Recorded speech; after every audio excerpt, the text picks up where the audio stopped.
আলহামদুলিল্লাহ। আল্লাহুম্মা সাল্লি আলা সাইয়্যিদিনা মুহাম্মদ। আমরা বাংলাদেশের মানুষ বহু শিরকে লিপ্ত।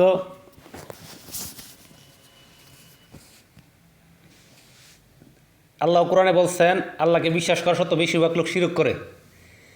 তো বেশিরভাগ লোক যদি শিরক করে, বাংলাদেশের জনসংখ্যা 20 কোটি হয়, এর মধ্যে বেশিরভাগ লোকই শিরককারী। এছাড়াও হাদিসে আছে বিদাতের সংখ্যা বৃদ্ধি পাওয়ার কথা। তো আজকে কোন সম্প্রদায় শিরক করতেছে, বিদাত করছে, এটা নিয়ে গবেষণা করবেন। তো একটা শিরক নিয়ে কথা বলবো, যদি ভিডিওটা ইনশাল্লাহ সম্পূর্ণ দেখেন তাহলে আশা করি একটা শিরক আপনার দূর হবে ইনশাল্লাহ। তা আমরা সুফিজমের তারা অনেক আমরা বলি মুহাম্মদ সাল্লাল্লাহু আলাইহি ওয়াসাল্লাম হাজির নাজির। তো আমার কতগুলো প্রশ্ন শুনলে আপনার বুঝতে পারবেন উনি হাজির নাজির না নাকি হাজির নাজির নয়। মুহাম্মদ সাল্লাল্লাহু আলাইহি ওয়াসাল্লাম সবসময় বা সবখানে হাজির নাজির বা উপস্থিত হলে আয়েশা রাদিয়াল্লাহু আনহুকে যেখানে জেনার অপরাধ দেখা হয়েছে সেখানে উপস্থিত, তাহলে কেন বলতে পারেন আয়েশা রাদিয়াল্লাহু আনহু জেনা করে নাই? বরঞ্চ আয়েশা রাদিয়াল্লাহু আনহু নবীর ঘর ছেড়ে বাপের বাড়ি চলে গেছিল। নবী জানতোই, গায়েব জানতো বা হাজির নাজির হইতো, বলতো যে তুমি জেনা করো না, তুমি বাপের বাড়ি যাই না রাগ করে। এতে মানে কি উনি সবখানে হাজির নাজির বা উপস্থিত নয়? এছাড়া সবখানে উপস্থিত বা হাজির না থাকলে মেরাজে যাবার দরকারটাই বা কি? উনি তো সেখানে আসেনি। বা সব জ্ঞান থাকলে, জ্ঞান দিয়ে হোক, সশরীরে হোক, যেভাবে হোক, উনি যদি হাজির নাজির হইতো তাহলে তো ওইগুলো জানি, তাহলে আবার ওখানে গিয়ে নতুন করে জানার কোনো দরকার হইতো না। সবখানে হাজির নাজির বা উপস্থিত হলে দুরুদ সালাম তো নিজেই শুনতো। ফেরেশতা নবীর কবরে দুরুদ সালাম পৌঁছায়, হাদিস আছে। বাংলাদেশে দিন হাজির নাজির হতো, আমেরিকা বা জাপান, কোরিয়া সবখানে হাজির নাজির হইতো, তাহলে মুসলমানদের দুরুদ তো উনি সাথে সাথে শুনতো। ফেরেশতা কবরে দুরুদ পৌঁছানোর প্রয়োজন হতো না। অনেক সময় নবী গোয়েন্দা পার্টি তথ্য জানার চেষ্টা করছেন, এন্ড হাজির নাজির হলে নবীর বিরুদ্ধে কে কি ষড়যন্ত্র করতেছে এটা নবী দেখতোই, বা কখন কাফিরা যুদ্ধ করতে আসবে তাও তো দেখতেছেন। হ্যাঁ, কারণ উনি হাজির নাজির বা সব জ্ঞান দিয়ে হাজির নাজির, তাহলে উনি কেন নিজে অযথা গোয়েন্দা পাঠিয়ে তথ্য জানার চেষ্টা করছেন? এতে কি প্রমাণ হয় উনি গায়েব জানতেন না বা সবখানে হাজির নাজির নয়? সবখানে হাজির নাজির হলে কে কে আমল করে তাও তো নবী দেখতেন। নবীর কাছে আমল পৌঁছানোর প্রয়োজন হতো না। আল্লাহ কিন্তু অনর্থক কোনো তৈরি করেন নাই। কোরআনের কথা, কোরআনের বিরুদ্ধে কোনো হাদিস ব্যাখ্যা তাফসির হলে সব বাতিল। নবী দিয়ে বলছে এটা হাদিস, কোরআনের বিরুদ্ধে হলে ওনার কথা বাতিল, মানে এটা ব্রাল হাদিস, বো হাদিস। আর হাদিসও আছে একদল আলিম ইমান নষ্ট করে দিব, মানে দাজ্জালের চেয়ে তারা ভয়ঙ্কর হবে বেশি। মিথ্যা হাদিস দিয়ে ইসলাম প্রচার করবে, জাল হাদিস ইসলাম প্রচার করবে। নবী সবখানে হাজির নাজির হলে উহুদের যুদ্ধে পিছনেও হাজির নাজির হতো।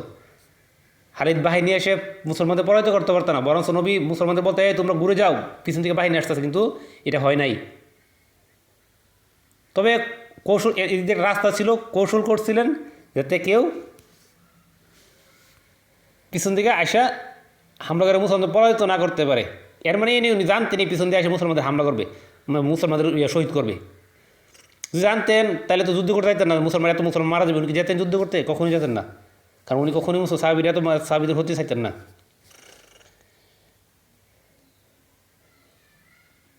নবী বলে ওনার কবরকে দূরত পড়লে উনি শুনতে পান। যদি ঢপকান হাজির হইতো বাংলাদেশে দূরতগুলো শুনতে পাইতো, এটা একটু চিন্তা করুন। চাঁদ বা টিভিকে সব বাড়ি থেকে দেখা যায়, তাই বলে চাঁদ বা টিভি সবখানে হাজির নয়। নবীকে সব কবরতে দেখা যাবে, তাই বলে নবী সব কবরে হাজির নয়। নবীকে জাদু করে গর্তে লুকিয়ে রেখেছিল, নবী সবখানে হাজির হলে গর্তেও হাজির হতো। জানতেন বা জাদু করার সময়ও উনি হাজির, বলতে পারতেন যাই আমাকে জাদু করতেছে, আসলে ধরে ফেলবো, বা চুল নেবার সময়ও ধরে ফেলতে পারতেন, কিন্তু এগুলো তো বলতে পারেন নাই। তার মানে কি প্রমাণ হয় উনি হাজির নাজির নয় এবং গায়েবদের ক্ষমতা ছিল না। গায়েবদের ক্ষমতার মালিক আল্লাহর। আল্লাহর ক্ষমতাগুলো মানুষের আছে মনে করোই বড় শিরক। সবখানে দেখা, সবখানে শোনা, এগুলো হচ্ছে আল্লাহর ক্ষমতা। আর আল্লাহর ক্ষমতাগুলো মানুষ, নবী, পীর, অলি, কুতুবের আছে মনে করা বড় ধরনের শিরক।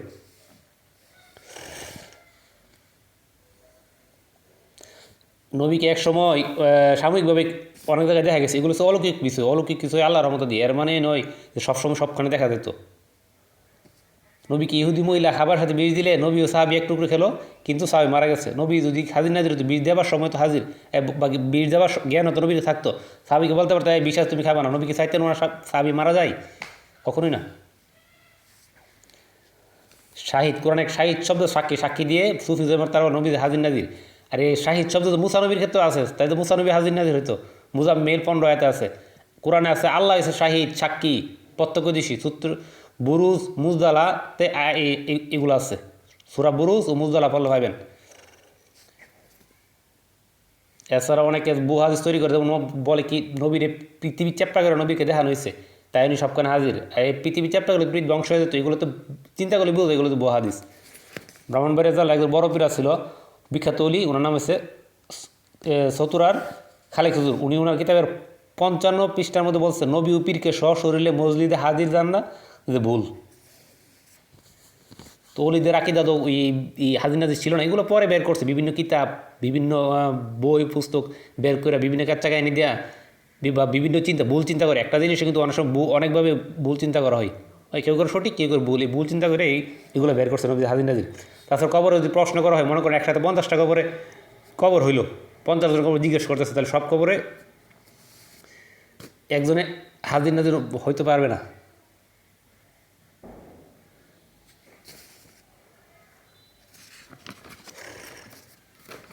তারপরে সতুরা অলি সাহেব আরও কিছু বক্তব্য আমি আপনাদেরকে শোনাতে পারবো, একটু অপেক্ষা করুন।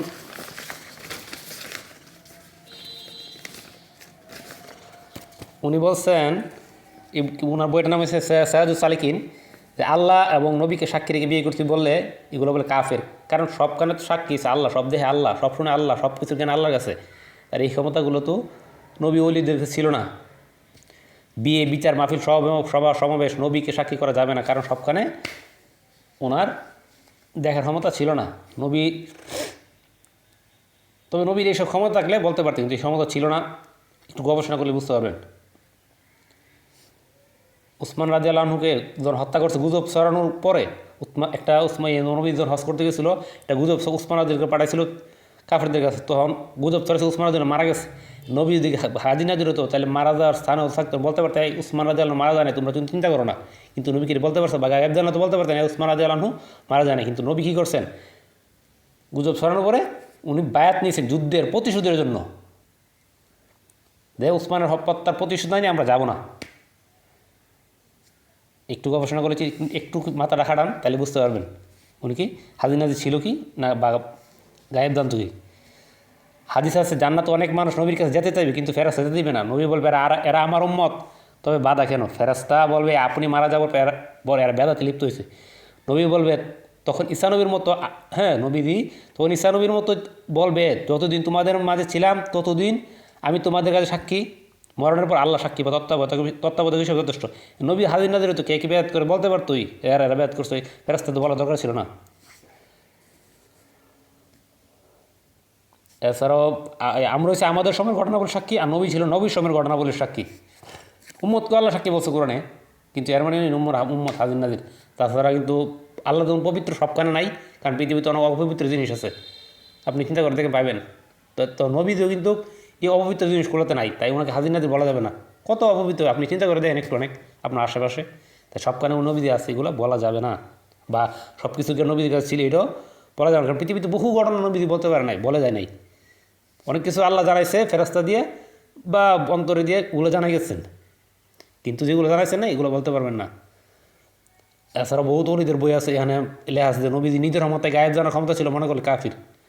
যেমন চট্টগ্রামে একজন বড় সুফিজমের মুরব্বী বলা হয় আর কি, সাইফুজ্জামান নিজামী, ওনার বইটা 2009 সালে প্রকাশিত হয়েছিল, 101 পেজে পাইছে নবীজি নিজ ক্ষমতায় গায়েব জানা মনে করলে কাফির।